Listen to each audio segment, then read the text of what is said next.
하나님의 아들 예수 그리스도를 우리에게 보여주신 것과 크신 은총으로 주의 언약의 말씀을 우리에게 주신 것을 감사하며 언약의 백성들과 또한 그의 후손들에게 생명을 이 시간 주시옵기를 또한 간구합니다. 자비의 말씀을 내려 주시옵소서. 죄들의 용서에 대한 확증과 아울러서 우리가 죄인임도 깨닫게 하여 주시옵소서. 우리에게 주신 평강을 빼앗기지 않게 하여 주시옵고 하나님의 심판대 앞에서 담대함과 위로의 잔이 우리에게 주어짐을 그림자로서 보여주시옵소서. 복음이 말로만 이룬 것이 아니라 능력과 성령과 큰 확신으로 된 것임을 알게 하여 주시옵고 또한 우리가 사람에게 영광을 구하는 것이 아니라 하나님으로부터 부여받은 영광을 구하게 하여 주시옵고 하늘로부터 강림하실 예수 그리스도를 기다리는 소망을 더욱 굳건하게 세워가게 하여 주시옵소서. 이 모든 것을 예수 그리스도의 이름으로 기도합니다. 아멘. 우리는 지금까지 율법으로는 죄를 깨닫는다는 것을 가지고 말씀을 나누었습니다. 오늘은 이 결론을 내기 위해서 우리가 얼마나 부패했고 타락했는지를 계속해서 설명해 왔다는 것과 또 이것을 양자됨, 그러니까 하나님의 자녀의 입장에서 율법을 어떻게 봐야 되는 것인지를 살펴보도록 하겠습니다. 성경은 의인 하나도 없고 또한 깨닫는 자도 없고 하나님을 찾는 자도 없다고 선언하고 있습니다. 또 우리의 목구멍은 열린 무덤이라고, 또 우리의 혀는 속임을 일삼고 있다고, 또 우리 입술은 독사의 독이 가득하고 우리의 입에는 저주와 악독이 너무나 가득하더라고 그렇게 말씀하고 있습니다. 이것은 참으로 두려운 말씀입니다. 그러나 정말 이것은 그러합니다. 우리는 내세울 것이 전혀 없습니다. 헌데 여기에 복음이 있다는 것도 우리가 기억해야 합니다. 이렇게 계속해서 두려운 말씀이 언급되었던 이유는 죄들의 용서가 필요하기 때문이라는 것을 우리에게 말씀해 주기 위해서였습니다. 그래서 오늘 본문 말씀을 지나면 자연스럽게 예수 그리스도의 의가 필요하다는 말씀으로 우리에게 전해지고 있고 또 칭의의 문제로서 이 문제를 다루어 가고 있음을 볼 수 있습니다. 하나님께서 우리에게 율법을 주신 이유는 그것을 지키라고 주신 것입니다. 그러나 우리는 율법을 지킬 수가 없습니다. 지키고 싶어도 그럴 능력이 우리에게는 전혀 없다라는 것입니다. 거기다 경건하지 못한 사람들만 지키지 못하는 것이 아니라 경건한 사람까지도 아무도 그 율법을 지킬 능력이 없다라는 것입니다. 단지 그렇기 때문에 우리는 하나님의 자비하심에 그 풍성하심만을 기다릴 뿐입니다. 그래서 우리는 지난 시간에 율법에는 한 가지 약속이 들어있다는 것을 또한 나누었습니다. 바로 예수 그리스도께 인도하는 몽학 선생과 같은 것이 율법의 역할이다 라는 것을 나누었습니다. 하나님의 원천이, 자비의 원천이 바로 거기에 있다라는 것입니다. 그래서 오늘은 그것을 우리에게 적용해 보도록 하겠습니다. 율법으로 죄를 깨닫는 것이 과연 하나님의 자녀로서 그것을 어떻게 바라봐야 하는지 이러한 것을 살펴보도록 하겠습니다. 오늘 본문에는 율법의 행위라는 그러한 말씀이 나옵니다. 율법의 행위가 무엇인지에 대해서는 여러 가지 다양한 의견들이 있습니다. 어떤 사람은 이 말씀을 확대 해석하면서 온 율법을 준행하는 것이라고 말하고 있고 또 어떤 사람은 이 율법의 행위라는 것은 예배와 관련된 의식에만 국한시켜서 말을 하기도 합니다. 그러나 칼빈은 이 본문을 해석하면서 약속과 관련되어서 해석을 합니다. 율법의 행위에서 약속이 빠져버리고 형식만 가지고 그러한 행위만 가지고 의롭다함을 받으려는 자들을 향해서 이것은 경고의 말씀으로 한다라고 그렇게 해석을 했던 것입니다. 물론 우리의 행위는 하나님께 경배를 드리며 순종해 보려고 애쓰는 한 하나님 앞에서 정당합니다. 그것은 명령에 의해서가 아니라 자발성에 의해서라면 그것은 율법을 말하는 것이 아니라 율법이 은혜가 된다고 할 수 있습니다. 그렇게 하고 싶은 마음이 우리 안에서 솟구쳐오기 때문에, 그것을 지키고 싶은 마음이 우리 안에서 넘치기 때문에 그것을 지키게 되는 것입니다. 그런 의미에서 율법은 율법이 아니라 은혜다라고 말씀드렸던 것입니다. 사실 우리는 지금까지 오늘 본문인 율법으로는 죄를 깨달음이라는 결론을 도달하기 위해서 수많은 말씀을 나눠왔습니다. 그런데 이것을 그러한 말씀 말고 반대로 생각해 보도록 합시다. 율법은 은혜를 깨닫게 하기 위해서 주어졌다라는 것을 말입니다. 다시 말하면 행위와 율법을 연관시키지 말고 은혜의 결과로서 율법을 연결시켜 보자는 것입니다. 우리는 부모님을 향해서 안쓰럽고 잘해드리고 싶은 것은 누가 시켜서 그렇게 하는 것이 아니라는 것을 알고 있습니다. 그저 자녀이기 때문에 당연한 결과입니다. 그것을 보상을 위해서가 아닙니다. 마찬가지라는 겁니다. 율법 역시 하나님이 시켜서가 아니라 내가 그렇게 하고 싶은 것입니다. 그저 하나님을 기쁘게 하고 싶은 마음 때문에 종으로서가 아니라 하나님의 자녀로서 율법을 지키고 싶은 그 마음이 간절하고 이 안에서 솟아나기 때문에 그것을 지키려고 한다는 측면에서 보자라는 것입니다. 생명과 죽음은 같은 원천에서 나오는 것이 아닙니다. 사실 로마서 3장 9절에서 우리를 향해서 그러면 어떠하냐? 우리는 나으냐? 결코 아니라 유대인이나 헬라인이나 모두가 다 죄 아래 있다라고 선언을 하고 있습니다. 사실 이 말씀은 아주 심각합니다. 우리가 무엇을 한다고 하나님께 영광이 되겠습니까? 우리가 무엇으로 하나님을 기쁘게 할 수 있단 말입니까? 그 모든 것은 하나님에게 오히려 영광을 가리는 것이 될 것입니다. 그것을 우리에게 적용하면은 행위로서 자랑하지 말라는 말씀이 될 것입니다.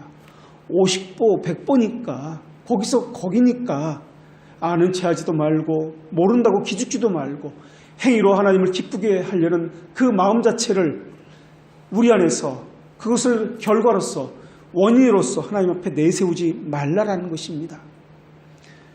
하나님은 그러나 그것을 중요하게 보시는 분이 아닙니다. 하나님께서 중요하게 보시는 것은 그가 내 자녀인가 라는 것입니다.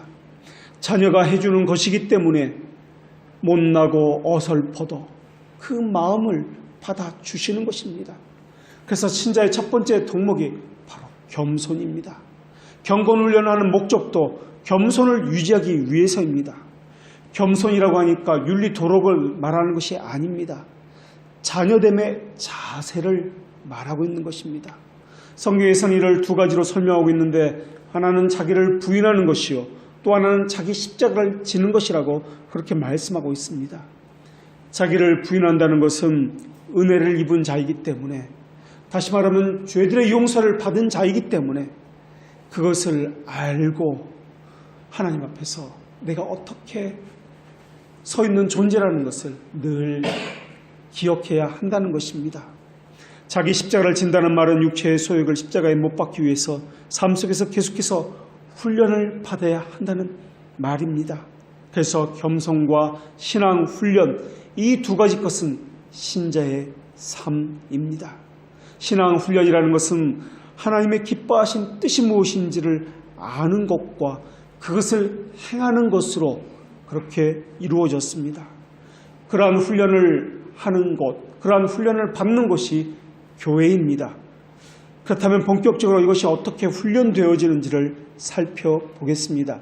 우선 첫 번째로 자기 부인의 삶을 본격적으로 말씀하고 있는 그러한 본문은 로마서 12장입니다. 로마서 12장부터는 이신 칭의를 받은 후에 어떤 삶을 살아야 하는지 우리에게 권면하고 있습니다. 우리의 영은 예수 그리스도로 말미암아 천상의 삶으로 다시 태어났습니다. 그런데 태어남으로 멈추는 것이 아니라 장성한 분량에까지 자라가야 합니다. 그것이 생명을 가진 자의 특성이기 때문에 그러합니다. 지식에서도 자라가야 하며 정서에서도 자라가야 하며 행위에서도 하나님의 자녀로서 살아가는 법을 우리는 배우게 됩니다. 그래서 훈련을 받게 되는데 그 도구로 사용되는 것이 거룩한 권면과 교훈이라는 것입니다. 부모가 자녀를 교육할 때 바로 이러한 것들을 사용하듯이 말입니다. 그런데 거룩한 권면과 교훈을 맡긴 것이 바로 교회입니다. 결국 교회에 맡겨진 이 교훈과 권면에 의해서 우리는 늘 훈련을 받는다는 것입니다. 이것을 다른 말로 은혜 방편이다 라고도 이야기합니다. 결국 이것은 우리가 교회 안에 있지 않으면 거룩한 삶에 대한 훈련을 받을 수 없다는 것을 의미합니다. 이것은 도덕적인 삶을 살라는 말이 아닙니다. 권면과 교훈을 받는다는 말은 그렇게 해보자는 의지적 결단이나 감성적 결심을 말하는 것이 아닙니다. 아무리 권면하고 결단하려고 해도 하나님의 은혜로 중생되지 않은 사람들은 자기를 부인할 수도 없거니와 십자가를 지는 일은 더더욱 할 수 없기 때문에 그렇습니다. 우리가 이 세상에 사는 분명한 이유는 우리에게서 나오는 것이 아니라 오직 그분으로부터 나오기 때문에 그렇습니다. 로마서 12장 1절에서 이렇게 말씀합니다. 그러므로 형제들아, 내가 하나님의 모든 자비하심으로 너희를 권하노니 너의 몸을 하나님이 기뻐하시는 거룩한 산 제물로 드리라. 이 말씀은 하나님의 자녀이기에 하시는 말씀입니다. 하나님의 자녀들에게 하는 권면입니다. 하나님의 모든 자비하심은 하나님으로 우리와의 관계에서 최고의 덕목을 말씀하고 있는 것입니다. 또 이 말씀은 우리가 얼마나 하나님의 자비의 덕을 보고 있는가 하는 점을 제대로 이해하기 전에는 결코 진지한 마음으로 하나님을 예배하지 않을 것이라는 말씀입니다. 또 하나님의 그 아버지됨과 자녀와의 관계가 되지 않으면 절대 이루어질 수 없는 말씀이기도 합니다. 또 우리가 아무리 충분한 열성을 다한다 하더라도 하나님을 아버지로서 두려워하거나 순종하지 않으면 그 모든 열심은 다 소용이 없다는 것을 말하고 있습니다. 로마 가톨릭에서는 강단에서 공포를 통해서 일종의 강요된 순종을 짜내고 있습니다. 하지만 아버지에 대한 순종은 비굴한 공포가 아니라 의에 대한 자발성이요 사랑에서 움직이는 것이어야 하는 것입니다. 그렇기 때문에 우리가 인자하고 관대한 아버지에 대한 체험을 가지고도 자신을 전적으로 하나님 앞에 바르게 섬기지 않는다면 그것은 너무나 배은 망득한 것이 될 것입니다. 하나님을 향해 경건한 마음을 갖는다는 것은 가르침이나 명령에 의해서가 아니라 하나님의 선하심에 대한 심사숙고에서 나오는 것입니다.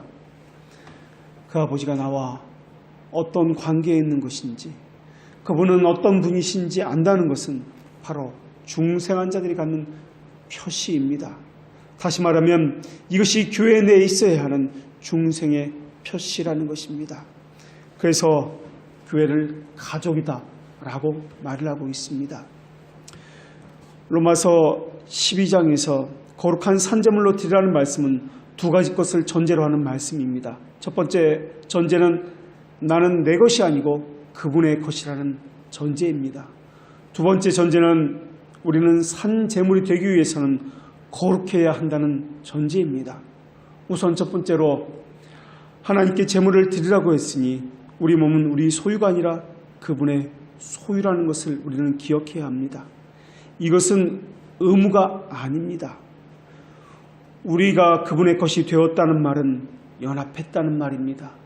그분에게 접붙임을 받았다는 말입니다. 그분의 자녀가 되었다는 말입니다. 자녀가 되었다는 말은 다른 말로 죄들의 용서를 받았다는 말이기도 합니다. 영원히 죽을 수밖에 없는 우리를 살리셨고 우리의 죄를 다 용서해 주셨고 그분께서 우리를 자녀로 받아주셨다는 말입니다. 그렇기 때문에 그분은 창조자로서 우리를 바른 길로 보호하시고 인도하시고 끝까지 함께 하시며 지켜주신다는 말씀입니다. 우리에게 있는 모든 것은 그분으로부터 나온다는 또한 말씀입니다.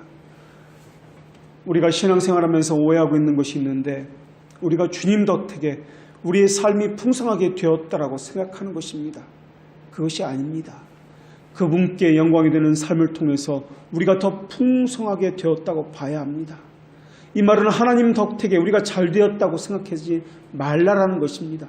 다시 말하면 내 삶이 변화된 것이 아니라 그분을 위한 우리의 삶이 증진되었다라고 봐야 한다는 것입니다. 이것은 내 것이 많아졌다는 뜻이 아닙니다. 그분이 주신 그것으로 인해서 그분을 향해 성실하게 준행하게 되었다는 말입니다. 하나님을 단순히 우리의 삶을 풍성하게 해주시는 도깨비 방망이처럼 취급해서는 안 될 것입니다. 그분이 나를 위함이 아니라 내가 그분을 위함이라는 이 전환, 이것이 중생한 자들만이 가지는 생각이라는 것입니다. 신자의 삶의 증거가 자기 부인입니다. 자기 부인을 하려면 자기가 하나님의 것임을 인정을 함으로 시작하는 것입니다. 주님의 것임을 삶의 전 영역에서 항상 인정을 해야 합니다. 이것은 저절로 되는 것이 아니라 훈련을 받아야 합니다. 그래서 교회에서는 서로 섬기라고 하고 섬김의 직분으로서 주어짐으로써 억지로 떠맡겨진 의무가 아니라 저절로 되어지는 상태로서 그렇게 주어지는 것입니다. 종으로서가 아니라 자녀가 되었기 때문에 저절로 그렇게 섬길 수 있게 되는 것입니다. 로마서 12장 1절에서 두 번째로 거룩한 산 제물로 드리라고 권면하고 있습니다. 이러한 삶은 하나님의 자녀로서 당연한 것입니다. 우리는 우리 육체만 아니라 우리의 마음과 생각까지도 전 인격이 그분의 것임을 비로소 하나님을 바르게 섬길 수 있다는 것입니다. 하나님을 섬긴다는 것은 또한 그분의 제시한 방법으로 섬긴다는 것을 의미합니다. 가공해서 섬기는 것이 아닙니다. 고안한 방법으로 섬긴다는 것을 의미하지 않습니다. 그래서 우리의 육체와 고안물을 구별하기 위해서 성경은 영적이라는 형용사를 덧붙여서 영적 예배를 드리라고 그렇게 말씀하고 있는 것입니다. 육적 예배를 말하고 있지 않습니다. 우리의 생각과 고안물로서 만들어서 하나님을 섬기지 말라는 뜻으로 영적이라는 단어를 덧붙여는 것입니다. 그것이 하나님을 위하는 길이기 때문에 그렇습니다. 그래서 우리는 율법을 구원받기 위해서가 아니라 구원받은 자이기 때문에 하나님의 뜻을 기쁘게 행하기 위해서 그렇게 지키는 것입니다. 그런데 여기서 주의해야 할 사항이 있습니다. 하나님이 우리를 찾아온 것이지 우리가 하나님을 찾는 것이 아니라는 사실입니다. 우리는 착각 속에서 살고 있습니다. 나는 하나님을 찾아가는 사람이다 라는 착각입니다. 우리는 하나님을 찾을 수 있는 능력도 없고 그런 존재가 되지 못합니다. 단지 우리는 우리의 유익을 위해서 하나님을 구할 뿐입니다. 자기 나름대로 하나님을 찾는다고 생각하는 사람이 있는데 그들이 하나님을 찾는 목적은 하나님의 영광이 아니라 자기 유익과 자기 자신을 위해서입니다. 자기 마음의 중심에 하나님을 둔 것이 아니라 자기가 있습니다. 사람들은 안 그렇다고 생각을 하지만 모두가 이기적인 사랑에 전적으로 미쳐 있습니다. 자만하고 다른 사람들과 비교해서 자기 보기에 못하다고 생각하면 그들을 경멸합니다. 좀먹는 악행들을 다른 사람들에게 숨기려고 애를 쓰고 있습니다. 또 내가 행하는 그 악행들은 사소한 것이라고 중요하지 않는 것이라고 그렇게 여기면서 자신이 조그만 독스러운 것을 수행하면 우쭐거리고 그것을 지켜 내세웁니다. 그리고 다른 사람에게 조그만 흠을 발견하게 되면 그것을 경멸하고 그것을 비참한 것이라고 그렇게 욕을 하고 손가락질을 하고 있습니다. 심하게 날카롭게 비난을 하고 그것에 만족하지 못하고 증오심을 가지고 그것을 과정되게 여겨서 부풀려 행하는 것이 우리의 모습입니다. 사람들은 각자가 자기를 지켜 세우는 왕국과 같은 것을 소유하고 있습니다. 인간의 죄성의 가장 중심에 뿌리박고 있는 부패성이 바로 이게 자기 중심적인 이러한 생각들입니다. 그래서 사람들은 모든 것을 자기 중심적으로 생각합니다. 자기 중심적으로 판단하고 결정하고 행동을 합니다. 이것에 반대해서 우리 주님께서는 이웃을 자신처럼 우리 몸과 같이 사랑하라고 명령을 하셨습니다. 그 명령이 우리에게 얼마나 힘겹고 얼마나 우리의 본성에 거슬리는 힘든 계명인지 모릅니다. 이기적 부패성과 싸우지 않으면 그것을 행할 수가 없습니다. 결코 이웃을 사랑한다는 것은 우리의 본성과는 어울리는 그러한 말씀이 아니라는 것입니다. 그런데 하나님의 자녀가 되었다는 것은 이러한 훈련을 받아야 한다는 것을 또한 의미합니다. 또 이러한 우리 안에 있는 부패성을 억제하기 위해서 하나님은 교회에서 신자 각자가 서로를 아끼고 죄들을 서로 고백하고 용서하라고 그렇게 말씀하신 것입니다. 또 교회를 통해서 청주기같이 서로 봉사하라고 그렇게 말씀하신 것입니다. 서로 봉사하고 섬긴다는 것은 자기를 죽이지 않고는 절대 불가능한 일입니다. 자기를 죽이는 일, 율법이라는 거울 앞에서 서보면은 내가 누구인지 잘 알게 될 것입니다. 그래서 율법이라는 거울 앞에서 나는 이것도 행할 수 없습니다. 저것도 행할 수 없습니다. 자기를 죽일 수 있게 되는 것입니다. 그래서 성도의 교제라고 하는 것은 먹고 마시고 함께 놀러가고 하는 것을 말하는 것이 아니라 죄들의 용서함을 받은 자로서 서로의 죄들의 용서를 하는 것을 의미합니다. 그래서 우리는 성도가 서로 교통하는 것과 죄를 사하여 주신다는 것을 믿고 기도하고 있습니다. 이 말은 내가 용서함을 받은 죄인이기 때문에 만 달란트 빚진 자로서 다른 사람의 죄도 용서할 수 있게 되었다는 말입니다. 교회의 일원이 되었다는 말은 죄들의 용서함을 받았다는 것을 전제로 합니다. 또 교회의 일원이 되었다는 것은 예수 그리스도께 접붙었다는 말이요 그리스도의 다스림을 받았다는 말입니다. 죄들의 용서의 혜택은 주님을 머리로 하는 교회에 주어졌습니다. 그렇기 때문에 교회와 교제한다는 말은 죄들의 용서의 혜택을 먹고 마신다는 의미입니다. 또 죄들의 용서에 관한 소식은 복음을 선포하고 성례를 집행하는 목회자들을 통해서 전달되어지고 있습니다. 또 죄의 용서에 관한 소식은 복음을 선포하고 성례를 집행하는 목회자들로 말미암아 전달되어지고 있습니다. 또 죄의 용서에 관한 것은 70번씩 7번이라도 용서하라는 주님의 말씀을 따르는 것입니다. 결국 성도의 교제라고 하는 것은 죄들의 용서를 말하는 것입니다. 또 이것은 교회가 하나님의 가족이라는 말이기도 하며 교회가 하나님의 가족이라는 것은 그분의 자비하심을 모방한다는 말이기도 하다는 것입니다.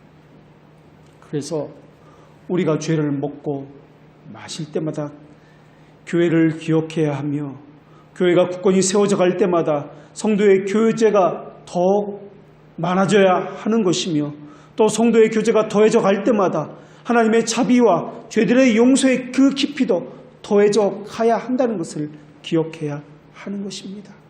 결국 성도의 교제는 함께 먹고 마시고 놀러가는 것이 아니라 죄들의 용서가 더 깊어진다는 말이요 내가 죄인임을 더 깊이 인식한다는 말입니다. 그래서 교회 안에 들어온 자들은 내가 누구인지 뼈저리게 잘 느낄 수 있습니다. 그래서 신앙생활을 오래 했다는 것은 신앙 연수를 자랑한다는 말이 아니라 죄들의 용서에 대한 깊은 이해를 가졌다는 말입니다. 또 더 큰 죄를 용서받은 죄인으로서 죄들을 더 많이 용서할 수 있게 되었다는 말입니다. 그래서 직분을 가졌다는 말은 그 누구보다 더 많은 죄를 용서할 수 있다는 말이요. 그래서 예수 그리스도의 심장을 가졌기 때문에 더 많이 죄들을 용서하면서 살아갈 수 있게 되었다는 말입니다. 그래서 칭의를 받은 사람은, 죄들의 용서함을 받은 사람은 자기 개인보다도 교회의 우선순위를 두게 되는 것입니다. 하나님의 섭리가 또한 개인보다도 교회의 우선순위를 두고 있기 때문에 그러합니다. 또 그렇게 되는 이유는 우리 주님이 교회의 머리이기 때문에 그렇습니다. 우리 주님은 죄들을 용서하심으로써 우리를 교회로 수용해 주셨습니다. 그래서 교회 안에서는 모두에게 동일하게 죄들을 용서하신다는 자비하심으로 은혜를 보존하고 계신다는 선포가 늘 있어야 하는 것입니다. 그런데 문제는 이 땅에 사는 동안 우리 안에 부패성이 여전히 남아있다는 것입니다. 그 남아있는 부패성은 여전히 우리의 본성대로 행하도록 하나님의 그 말씀을 거스리도록 하고 있다는 것입니다. 그 본성을, 그 욕망을 거스리게 하는 것이 신자의 삶이다라는 것입니다. 자기 부인이라는 삶은 겸손을 말하는데 자기 중심적인 것을 버리고 자신은 죄의 용서함을 받았다는 것을 늘 기억하면서 살아가는 것을 말하는 것입니다. 이러한 것을 교회를 통해서 훈련받아야 한다는 것입니다. 그래서 하나님께서는 교회에 세 가지 말씀을 주셨습니다. 하나는 들리는 말씀이요, 또 하나는 보이는 말씀이요, 또 하나는 행하는 말씀을 주셔서 우리로 하여금 권면을 받게 하고 또한 훈계를 받게 해서 훈련을 하도록 그렇게 하셨던 것입니다.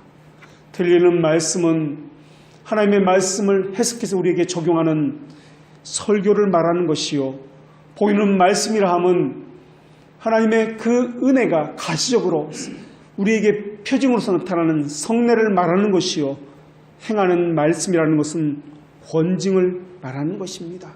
그래서 이 세 가지 것, 순전한 말씀과 또한 성례와 이 권징을 참된 교회의 표징이다라고 말하는 것입니다. 또한 하나님은 교회의 지체됨을 알리는 표시로서 성도들에게도 세 가지 말씀을 주셨습니다.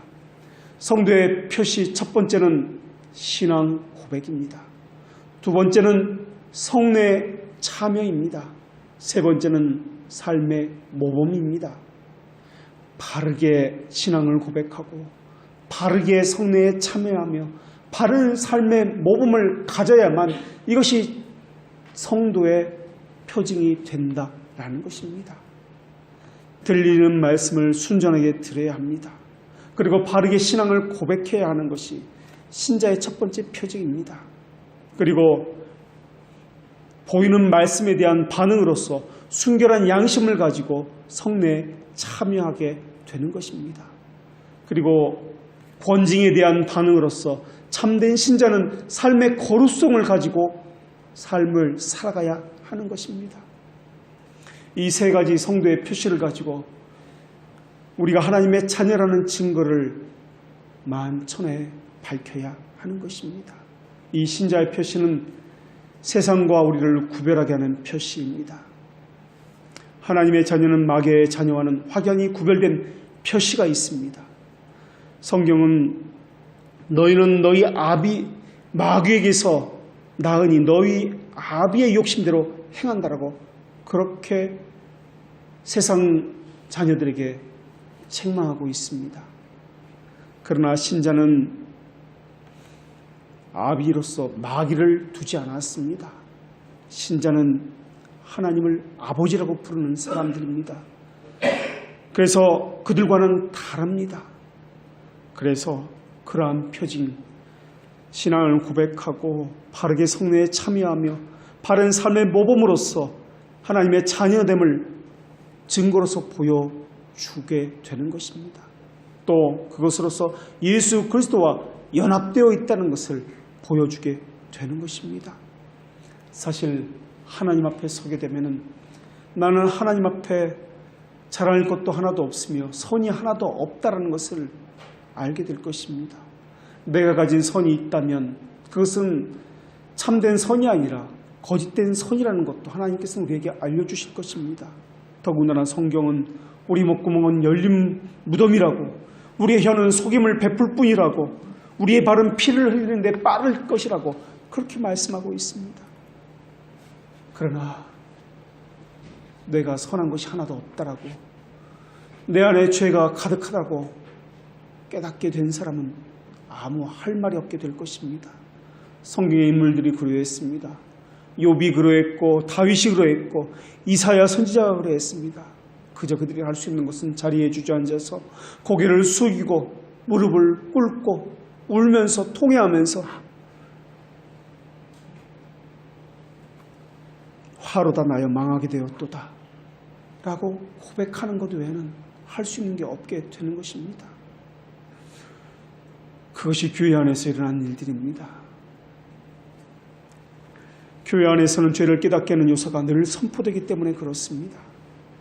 영어 성경에서는 이 본문을 율법을 통해서 죄가 무엇인지 정확히 알 수 있다라고 표현하고 있습니다. 내가 얼마나 하나님 앞에서 악한 인간인지 알려면 거울이 필요합니다. 자기 모습은 스스로 볼 수 없기 때문에 그렇습니다. 그래서 칼빈은 말씀을 거울에 비유했습니다. 내가 생각하는 내가 아니라 거울을 통해서 본 모습이 진짜 나라는 것입니다. 율법 앞에 서면은 진정한 나의 모습을 보게 될 것입니다.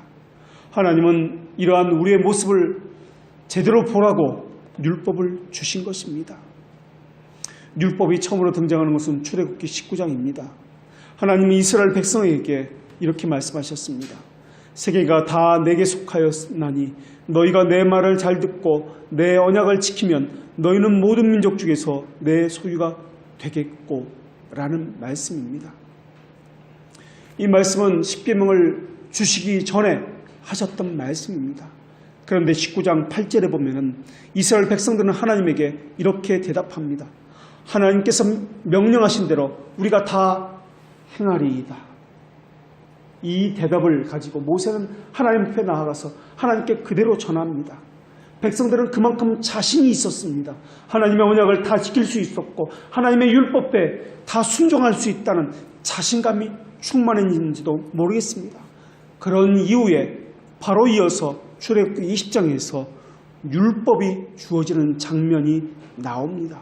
그런데 하나님께서 율법을 주시는 장면을 보면은 그렇게 자신이 했던 사람들은 두려워서 벌벌 떨고 있습니다. 또 하나님도 아무도 산에 오르지 못하게 하셨고 산에 오르거나 그 경계로도 침범하는 자는 반드시 죽임을 당하리라고 말씀하고 있습니다. 도대체 율법을 다 지키겠다고 그렇게 자신감에 차 있었던 백성들의 모습은 어디로 갔단 말입니까? 하나님께서는 왜 산에 아무도 오르지 못하게 그렇게 산에 오르면 다 죽임을 당한다고 명령하신 것입니까? 하나님 모세에게 그랬던 것처럼 이것은 거룩한 산이니 너희는 들어올 자격이 없다라고 하시는 말씀처럼 그렇게 들려주겠는 것은 왜 그렇습니까? 이것은 하나님께서 율법을 주셔서 인간의 죄를 드러내신다는 것과 인간은 율법으로 말미암아 죽을 수 없다는 것을 상징적으로 보여주는 사건이 아닐 수가 없습니다. 율법으로는 죄에 대한 정확한 지식을 갖게 될 뿐입니다. 그래서 전적으로 하나님의 은혜에 매달리게 됩니다. 물론 중생이라는 것은 성령 하나님의 비밀적 사역입니다. 창세전에 예정한 하나님의 자녀들을 영원한 작정에 따라서 한 사람씩 내적으로 부르십니다. 그리고 부르시는 곳은 교회입니다. 그리고 부르시는 가장 궁극적인 목적은 하나님의 영광입니다. 그리고 부속적인 목적은 우리의 거룩함과 성화입니다. 이것을 통해서 마귀의 자녀들과 구별되어서 하나님께 영광을 돌리는 삶을 살도록 하기 위해서입니다. 이것이 바로 마귀의 자녀들과 다른 점이라는 것입니다. 물론 거룩함은 선택의 열매로 나타나는 것이지 선택의 조건이 아닙니다. 또 하나님께서는 우리를 거룩할 것이기에 선택한 것으로 이해해서는 안 될 것입니다. 거룩하도록 선택하신 것입니다. 죄인인 상태에서 우리를 선택하셔서 거룩하도록 만들어 가신다는 것입니다. 하나님께서 자녀로 불러주신 것이 먼저라는 것입니다. 그리고 자녀라는 증거를 가진 사람은 거룩이라는 열매를 맺을 수밖에 없다라는 것입니다. 열매를 맺는다는 것은 우리의 거룩한 삶은 하나님의 선택에서 나온다는 의미이기도 합니다. 우리가 은혜를 받았으니 잠시 후면 모든 은혜를 버리고 은혜를 보존하지 못하는 경우도 사실 너무나 많이 있습니다. 우리 안에 부패한 본성 때문에 그렇습니다. 그렇게 은혜를 잠시 후면 잊어버리는 이유가 있습니다. 그것은 거룩한 삶을 살지 않기 때문에 그렇습니다. 하나님의 자녀이긴 한데 긴가민가하고 확신이 없이 사는 것은 우리의 부패성 때문에 거룩한 삶을 살지 않아서 생기는 현상들입니다. 어렵다 여기신 진리를 붙잡는 것이 거룩한 삶을 사는 것입니다. 성경은 거룩한 삶을 살지 않는 사람은 주님을 볼 수 없다라고 말씀하고 있습니다. 우리의 신앙 고백에 의하면 거룩한 삶을 정의하는데 거룩한 삶이라는 것은 모든 구원의 은혜 안에서 소생되는 것과 믿음이 강건하게 되는 것이다라고 정의를 내리고 있습니다.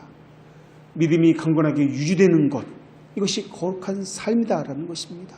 그런데 믿음이 강건하게 유지되는 것, 이것은 저절로 되는 것이 아니라 훈련을 받아야 한다라는 것입니다.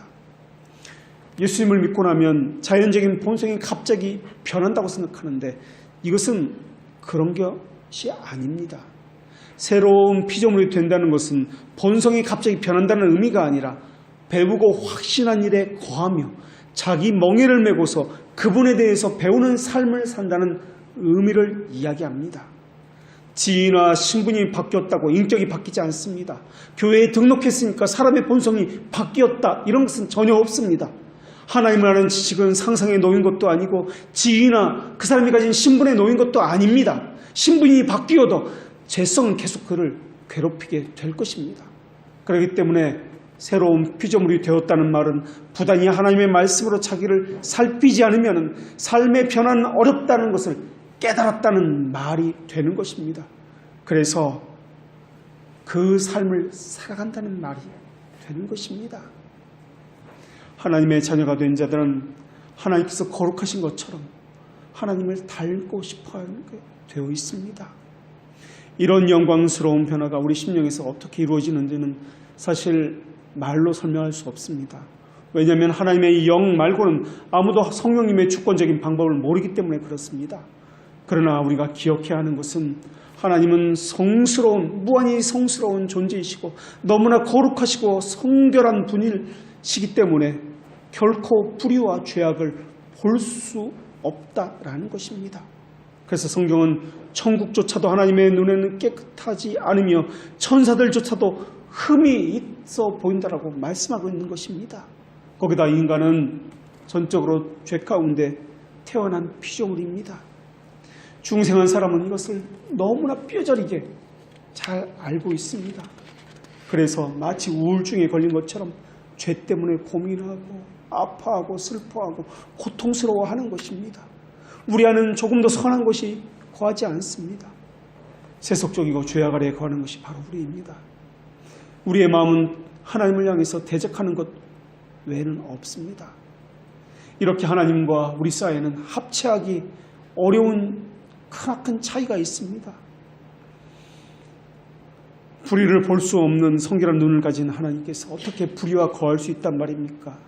천국마저도 깨끗하게 여기지 않는 분이 어떻게 불결한 지체와 함께 거할 수 있단 말입니까? 어떻게 빛과 어둠이 서로 교통하며 어떻게 그리스도와 벨리알이 함께 사귈 수 있단 말입니까? 절대 그럴 수가 없습니다. 하나님께서는 우리 안에 하나님의 생명을 넣어주실 때 우리로 하여금 거룩을 추구하도록 그러한 열매를 맺도록 그렇게 심어주셨던 것입니다.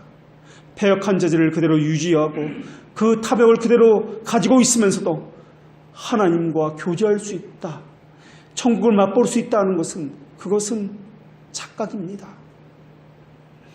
하나님께서 예비하신 모든 행복을 예수 그리스도를 머리로 하는 교회를 통해서 부어주셨습니다. 그래서 중생한 자들을 교회로 불러 모으셨고 교회에서 거룩한 훈련을 받도록 그렇게 율법을 또한 여러 가지 은혜의 수단들을 그렇게 사용하도록 하셨던 것입니다. 하나님의 자녀라는 신분은 받았으나 아직 하나님의 자녀로서 누려야 할 수많은 것들은 누리지 못하고 있는 것입니다. 자유는 방종이 아니라 순종하는 자유입니다. 무엇보다도 확실한 것은 거룩한 삶을 살지 않으면 중생에 대한 확신도 없다는 것이요, 하나님의 자녀에 대한 확신도 가질 수 없다는 것입니다.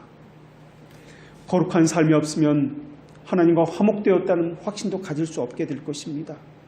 그래서 우리는 늘 하나님의 자녀로서 하나님의 말씀 앞에서 우리를 늘 점검해야 할 것입니다. 이것이 신자의 삶이라는 것입니다. 교인들이 거룩한 삶을 살도록, 그래서 우리가 전가받은 의를 굳게 붙잡을 수 있도록 늘 도와야 합니다. 그것이 교회의 존재 목적입니다. 그리스도는 우리의 의로움과 거룩함과 구원함이 되시기 때문에 거룩하지 않고는 그분의 의를 붙잡을 수 없기 때문에 교회로 하여금 그분의 의를 붙잡도록 그렇게 훈련을 시키는 장소다. 그리고 먹이고 입히고 양육하는 어머니로서 그 역할을 다하라고 그렇게 교회를 세워주신 것입니다. 거룩하지 않고는 그분을 만날 수도 없고 그분을 볼 수도 없습니다. 믿음으로 말미암아 무상적으로 의롭다 여겨졌기 때문에 삶이 없어도 된다고 주장하는 사람들은 구원의 진리를 무너뜨리는 이단자라는 것입니다. 성경은 분명히 말씀하고 있습니다. 거룩함이 없이는 아무도 주를 보지 못할 것이라 라고 말입니다. 이 땅에서 하나님과 교제가 즐겁다면 천국에서도 하나님의 영광스러운 위엄과 함께 그 즐거움이 이 땅에서 이어지게 될 것입니다. 이 땅에서 성도들과 교통하는 것이 즐거워했다면 천국에서 거룩한 천사들과 교통하고 사귀는 것은 무한히 즐거움이 될 것입니다. 하늘의 모형은 이 땅에서 주어진 삶으로서 또한 교회로서 주어졌던 것입니다. 이 땅에서 우리는 불완전합니다. 이 땅은 그림자에 불과합니다. 그러나 천국에서 우리의 영은 완전해질 것입니다. 교회는 우리가 소망하는 하늘나라의 모형으로 주어진 것입니다. 그러나 우리가 소망하는 것은 이 생만이 아닙니다. 우리가 소망하는 것은 주님만을 온전히 사랑하게 되는 그 나라입니다. 이 땅에서는 불완전하지만은, 그래서 우리가 뒤뚱거리고 자주 넘어지고 죄 가운데에서 넘어져서 때로는 절망하고 아파하지만은 그때에는 그럴 일이 없을 것입니다. 눈물을 흘릴 일도 없을 것이며 죄 가운데 넘어지는 일도 없을 것이며 바로 그것이 우리가 소망하는 나라이지 않습니까? 그것이 이 땅에서 하나님의 뜻이 이 땅에서 이루어지기를 바라는 마음이요, 그것이 이루어지는 곳이 바로 교회이지 않습니까? 그렇기 때문에 율법은 우리를 넘어지게 하는 법이 아니라 우리를 일어서게 하는 법이요, 우리를 힘들게 하는 법이 아니라 하나님의 자녀로서 기쁘게 하고 힘을 내게 하는 법이라는 것입니다. 이것이 하나님의 자녀가 갖는 특권이기 때문에 그렇습니다. 하나님을 기쁘시게 하는 모든 방법이 율법에 담겨 있다는 것을 안다면 율법을 대할 때 설레고 기쁘게 될 것입니다. 넘어지면서도 좌절하면서도 이것을 지키려고 몸부림치는 우리를 보시고 하나님께서 얼마나 기뻐하실까 생각하게 만드는 것이 바로 율법이라는 것입니다. 마치 어린아이가 뒤뚱거리면서 넘어지면서라도 다시 일어나서 그 부모를 향해서 그 두 팔을 벌려서 우리를 안으시려는 그 부모를 향해서 뒤뚱뒤뚱 걸어가는 것이 바로 이 땅에서의 우리의 모습이라는 것입니다. 율법은 죄를 깨닫게 합니다. 그러나 반대로 우리에게는 하나님을 기쁘게 하는 법이 되기도 하다는 것입니다. 이것을 지킴으로써 우리 하나님 아버지를 기쁘게 하고 그것만 생각하면 우리는 너무나 흥분되고 너무나 마음이 좋아지는 것 아니겠습니까? 그것이 하나님의 자녀됨의 모습이다라는 것입니다. 기도하겠습니다.